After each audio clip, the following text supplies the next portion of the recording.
मैं आपसे पूछता हूं मैं, क्या आप कह सकते हो कि ईवीएम से free, fair and transparent election होता है? बोलो, कहो आप, इसी पे कहो आप। मुझे लगता है इसमें छेड़छाड़ हो सकती है। आप नहीं हो से तो आप कह रहे हैं कि छेड़छाड़ हो सकती है। इलेक्शन का बहुत सीधा सा फंडा है। चुनाव आयोग की जिम्मेदारी है कि election free, fair and transparent होना चाहिए, यानी कि स्वतंत्र, निष्पक्ष और पारदर्शी होना चाहिए। 3 मशीनें इस्तेमाल होती हैं ईवीएम में। एक होती है बीयू, बैलेट यूनिट, जिसपे आप बटन दबाते हैं, जिसपे कैंडिडेट के नाम, पार्टियों के नाम और पार्टी उसका चुनाव चिन्ह वो होता है, बटन दबाते हैं जिसमें वोट देते हैं। एक होती है कंट्रोलिंग यूनिट, जो प्रिजाइडिंग ऑफिसर के पास होती है, जब वो उसे दबाता है तभी बैलेट यूनिट काम करती है। वो कंट्रोलिंग यूनिट में बताते हैं कि वोट इसमें जाती है। आपको दिखाई देती है? नहीं देती सर। किसी को दिखाई देती है? कोई कह सकता है कि हाँ मेरी वोट इसमें गई, या जिसको डाली उसी को गई, या किसी और को गई? कोई कह सकता है? नहीं कह सकता।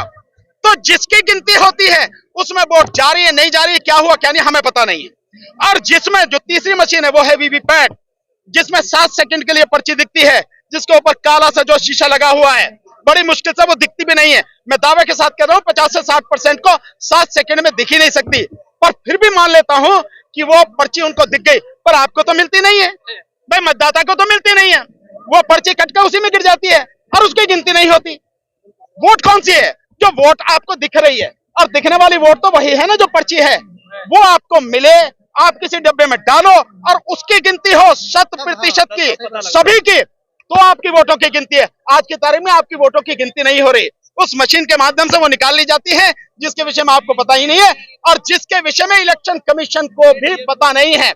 अगर मेरी बात का विश्वास नहीं है तो citizen commission on election report 2021, और उसमें है ईवीएम और वीवीपैट पे ही है, उसकी 11 पेज की वो है पूरी रिपोर्ट। आप उसे निकाल कर पढ़िए, सारे आंकड़े उसमें दे रखे हैं। हालांकि हमने पहले जो यहाँ 2019 में किया था और राष्ट्रपति को 4 बार ज्ञापन दिया था, हमने सारे आंकड़े उसमें दिए हुए थे, वही आंकड़े आपको वहां मिलेंगे।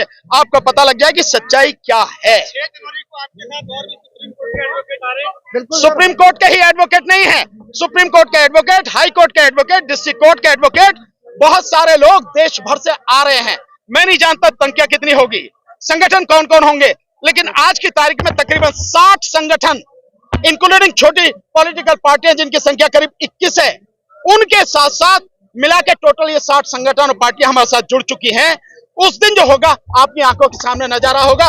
मीडिया को मैं आमंत्रित कर रहा हूं, उस दिन आइए और देश को बचाने में, इस ईवीएम को हटाने में साथ दीजिए जन आंदोलन में साथ। हमने एक मोर्चा बनाया है, ईवीएम हटाओ संयुक्त मोर्चा। इस मोर्चे के बैनर तले ईवीएम को हटाने के लिए होगा। ये पूरे देश में जनरल कॉल है। हमने सभी संगठनों से, सभी पार्टियों से, सामाजिक कार्यकर्ताओं से, राजनीतिक सोच के व्यक्तियों से बहुत एक आग्रह किया, निवेदन किया है। हर कोई अपना बैनर, अपने संगठन और पार्टी का झंडा लेकर आ सकता है, उसको पूरी स्वतंत्रता है। यहां आए क्योंकि ईवीएम किसी एक व्यक्ति का मसला नहीं है। ईवीएम इस देश के तमाम मतदाताओं से जुड़ा हुआ मसला है, और ईवीएम के बदौलत ही प्रधानमंत्री मोदी जीत का दावा करते हैं। आप समझे उन्होंने कहा क्या है? 4 राज्यों में चुनाव के बाद में अपने पार्टी कार्यकर्ताओं से बात करते हुए उन्होंने कहा है कि इस बार लोकसभा में सभी सीटें जीतेंगे, यानी 543 सीटें जीतने का दावा वो कर रहे हैं। 543 सीटें यानी सभी सीटें, कहीं भी किसी भी जगह कोई भी नहीं जीत सकता, लेकिन मोदी जी कर रहे हैं। क्यों? उन्हें विश्वास है कि ईवीएम के माध्यम से, जैसे इलेक्शन अभी 3 राज्यों में जीत कर आ गए, वो सरकार बना ली और पहले भी मनाते रहे, वो ईवीएम के माध्यम से जीते। अगर ऐसा नहीं होता तो 10 करोड़ से ज्यादा मतदाता इस आंदोलन से, जो हो रहा है ड्राइवरों का आंदोलन, इससे जुड़े हुए हैं। पूरे देश में तकरीबन 32 करोड़, 32.5 करोड़ के लगभग सारे वाहन हैं, जिनमें 20-21 करोड़ केवल 2 व्हीलर हैं, और उसके अलावा बाकी ट्रक हैं, बस हैं, गाड़ियां हैं, टैक्सी हैं।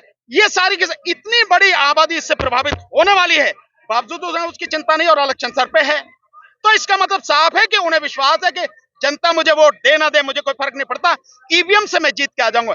इसीलिए इस ईवीएम को हटाने के लिए हम यहाँ पर प्रोग्राम कर रहे हैं। और मैं धन्यवाद देना चाहता हूं, आपने जो इन्फॉर्मेशन दी है कि सेम पित्रोदा साहब ने कहा है कि 6 जनवरी को बहुत अच्छा आंदोलन होने जा रहा, मैं धन्यवाद देना चाहता हूं सेम पित्रोदा साहब को।